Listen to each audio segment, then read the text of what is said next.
aqui nós temos um grande pregador do evangelho. Verdade. Extraindo verdades e esquenta o nosso coração. Ouvi o professor Danilo, eu ouvi ele desde pequeno, eu tô dizendo que ele é velho, viu?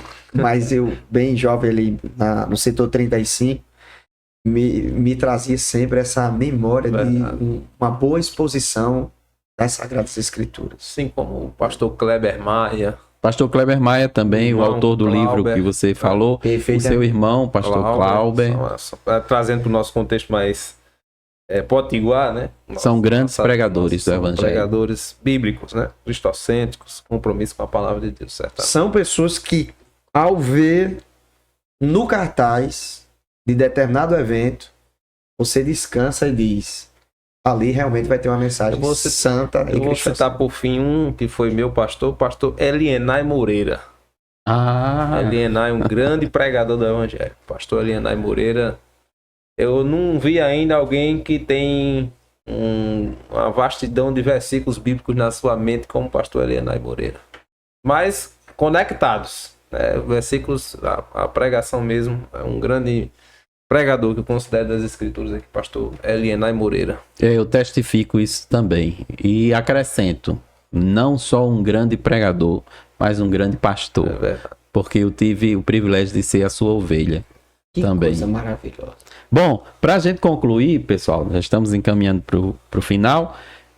E aí eu vou deixar a palavra com vocês para falar sobre conselhos. Diga aí um conselho. Cada um traga um conselho ou 2 conselhos para os jovens que desejam se preparar, que desejam ser pregadores do Evangelho de Cristo. Vitor, fica à vontade. Eu vou dizer 2. O primeiro é: seja dependente de Deus. E aí, quando a gente é dependente, a gente se torna humilde. Então, o primeiro conselho seria esse. E o segundo é: tenha a sua própria identidade. E hoje a gente vê que muitas pessoas querem imitar pregadores. E meu conselho é: seja você mesmo. Tenha a sua própria identidade. Deus vai lhe usar na sua própria identidade, do jeito que você é. Então, seja você mesmo, né? E deixe Deus lhe usar, que Ele vai lhe usar como você é. Não tente imitar outras pessoas, etc. Seja você. E seja dependente de Deus. Deixa eu dar um testemunho brevezinho, aproveitando esse seu conselho. Quando eu falei aqui do pastor Francisco Raimundo, que eu admirava muito, quando eu comecei a pregar imitando ele. Eu imitava ele, imitava os trejeitos, imitava a voz. Admiração. Era uma admiração que eu imitava tudo. Só não imitava a altura, porque ele era muito alto e eu não cresci tanto, né? Apesar de não ser baixo, mas também ele era muito alto. Mas um dia eu ouvi uma palavra que me tocou e eu senti que era Deus falando comigo.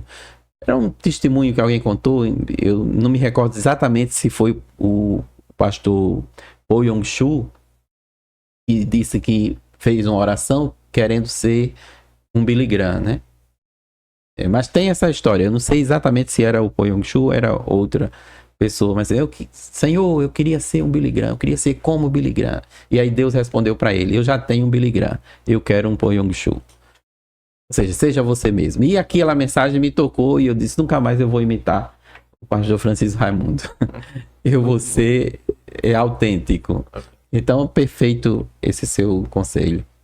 Porque a gente pode admirar, inclusive tirar bons exemplos, né? Exatamente. Como é o caso de você iniciar a pregação sempre com uma história, uma narração, mas você hoje realmente vê muitos jovens que são réplicas. Até na forma de se vestir. E pregadores também que estão criando uma espécie de escola para fazerem suas réplicas. E o conselho que eu dou para você, jovem, não corra atrás de pregadores que querem fazer de você uma réplica dele.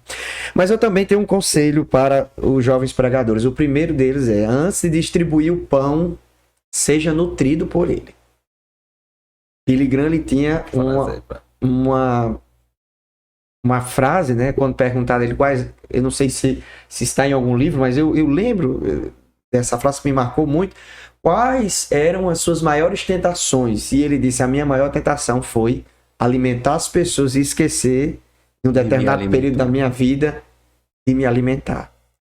Então, esse pão que faz com que as pessoas se derramem, chorem na presença de Deus, sejam transformados, eles precisam também nutrir. A gente não pode simplesmente estudar a Bíblia Sagrada só para pregar. Então, um conselho que eu dou, não estude a Bíblia simplesmente para pregar, mas estude a Bíblia porque ela é vida para a nossa alma, para o nosso coração. Sim. O segundo, para finalizar, é o seguinte: nós não devemos pregar as coisas do Evangelho. Nós devemos pregar o Evangelho. Há muitas pessoas falando de partes do Evangelho, mas não pregam o Evangelho, né? Então, eu acho que, primeiro, para você receber o desafio de pregar e ir ao púlpito, você precisa entender o que é esse Evangelho. Para que você não pregue...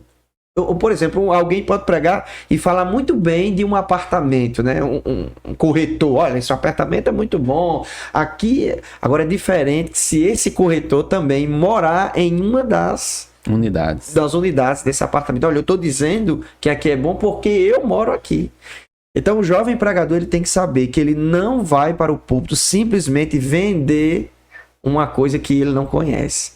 Ele precisa falar de coisas que queimam o seu coração. Antes de incendiar o coração das pessoas, o pregador precisa estar em chamas no púlpito.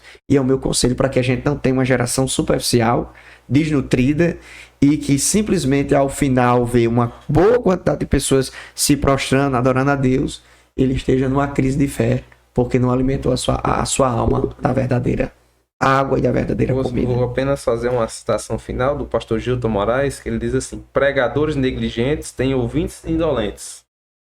Aqueles fingem pregar e estes fingem escutar. Para ser valorizado pelo ouvinte, o sermão precisa antes ser valorizado pelo pregador. Então, para que o nosso ouvinte seja um ouvinte fiel, que ele não seja indolente, ele primeiro seja valorizado por nós. A chama primeiro deve arder no nosso coração. Porque uma pregação superficial traz um público superficial, traz conversão superficial, movimentos superficiais que não são do Espírito Santo. Eu passaria a noite todinha falando sobre o assunto, porque é um assunto que queima o meu coração, me preocupa como pastor, agora de congregação, como professor, como pai, né, como líder também de jovens que foi há muito tempo. Eu quero pregar, mas infelizmente tem esses obstáculos que não são muitas vezes lembrados ao jovem. Bom, no episódio anterior eu não deixei vocês se despedirem, né? Porque a gente ia ter o segundo. Mas então agora vamos para a nossa conclusão e eu gostaria de agradecer imensamente aos meus amigos Vitor e Willy. Muito obrigado, Vitor. Dona Nilson, prazer estar aqui 2 vezes, né? Essa oportunidade que é de falar de um tema tão caro, tão importante. Diria que eu disse no outro episódio que há muitas igrejas que estão doentes porque o púlpito está doente. Então isso traz uma relevância para o nosso tema de hoje. E hoje do episódio anterior, que é a pregação e os pregadores. Então uma grande satisfação estar aqui juntamente com o nosso amigo professor Willy. E espero que os ouvintes façam bom proveito desse tema. Orem ao Senhor, busquem, para que vocês também sejam... Nós todos somos pregadores do Evangelho, né? Nós temos esse dever, esta obrigação de pregar o Evangelho. Então, obrigado, que Deus possa abençoar cada um de vocês e que a gente possa ter cada dia mais pregações bíblicas saudáveis e cristocêntricas, que é o mais importante. Muito obrigado, professor Willy. Eu que agradeço, professor Cláudio. Muito obrigado pela sua amizade. Professor Cláudio sempre, desde que a gente se conheceu, ele me acolheu como amigo, né? E tenho sido muito fortalecido pela sua amizade. E eu acho que esse projeto aqui é um projeto do coração de Deus, né? E Deus tem abençoado e pessoas vão... Agora essa oportunidade da internet nos dá isso. Vão abrir conteúdos não só como o nosso, que foi falado agora nesses 2 episódios, mas e nos outros que estão ainda no seu coração, que Deus ainda vai trazer aqui. E é um instrumento de bênção de Deus. Então eu me sinto feliz por fazer parte disso. Feliz porque o que conversamos aqui é em prol do reino de Deus. E eu sei que ainda há uma plateia muito grande que vai receber, vai se aprimorar, vai ser nutrido com aquilo que é falado nesse local, nesse estúdio. Por isso que nós somos cristãos, né, inteligentes. Amém? Amém. Muito obrigado pela oportunidade. Ó, você falou da nossa amizade. Salmo 119, versículo 63. Companheiro sou de todos os que te temem e dos que guardam os teus preceitos. Por isso que vocês dois são meus amigos. Glória a Deus. Bom, pessoal, muito obrigado. Que Deus abençoe a todos e até o nosso próximo episódio.